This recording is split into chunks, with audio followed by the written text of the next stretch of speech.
Si tu veux investir en France, tu fais une énorme erreur, il faut investir à l'étranger. Ça, c'est un discours qu'on entend de plus en plus. Alors pourquoi et est-ce qu'il est vraiment justifié? Il y a beaucoup d'investisseurs qui se disent que ça vaut plus la peine d'investir en France du fait de la pression fiscale. Alors de mon côté, je comprends les gens qui tiennent ce discours parce que il est vrai qu'investir en France, c'est pas de tout repos. On a un pays qui nous donne des bonnes opportunités, mais d'un autre côté, on a une pression fiscale qui est énorme pour tous ceux qui essayent d'entreprendre, et notamment dans l'investissement immobilier. Notamment la taxe foncière, les impôts sur la plus-value, les taxes sur l'héritage, et j'en passe, on a l'impression d'être étouffé avec une pression fiscale qui ne nous permet pas de dégager assez de bénéfices par rapport au risque encouru. Et donc forcément, j'entends le dégoût et la peur de certains investisseurs qui se disent à ce compte-là, à quoi bon investir en France alors que je peux aller chercher des rentabilités qui vont être meilleures et moins prises de tête ailleurs. Et honnêtement, il y a plein de points où je peux pas leur donner tort. Pourtant, pour ma part, j'ai décidé de continuer à investir en France. Alors pourquoi? Parce que effectivement, ça peut paraître contre-intuitif. Je viens de dire qu'on paye beaucoup en étant en France et que je réduis ma rentabilité en restant investir ici, pourtant je m'entête. Mais dans l'investissement, il y a plusieurs choses qui parlent. Il va y avoir la rentabilité et l'argent qu'on va dégager, ça il en faut parce que sinon aucun intérêt d'investir, mais il va y avoir aussi quelque chose qu'on veut construire sur le long terme. Et construire quelque chose sur le long terme, ça implique d'investir dans un endroit qu'on veut voir s'améliorer, qu'on veut voir se développer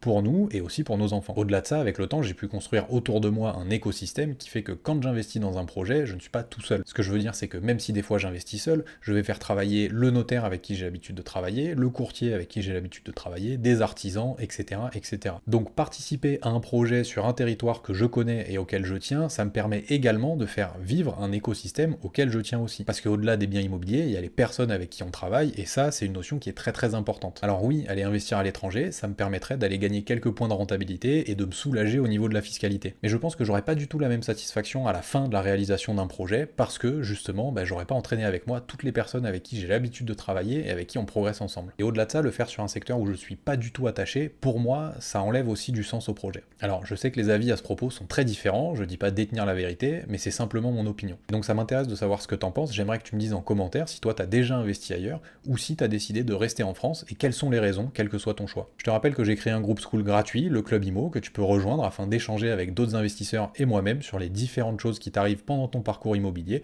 et c'est là qu'on pourra progresser tous ensemble. Je t'invite à follow la chaîne pour voir une astuce immobilière tous les jours à 18h.